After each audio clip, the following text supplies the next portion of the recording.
Hello everybody, and once again welcome back to how to log in YouTube channel.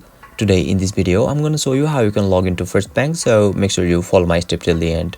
First of all, you need to search for First Bank login in Google. Now right after that you will be able to see a link at top on the screen where you need to click on it, and you'll be redirected to the official login page of First Bank where it is asking us for our username and our password. Let me show you an example.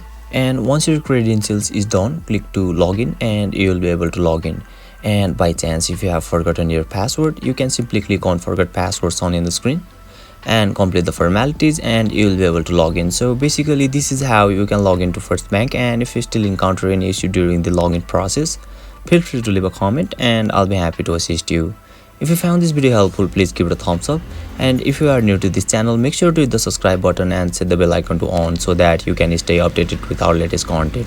Thank you for watching and I'll see you next time.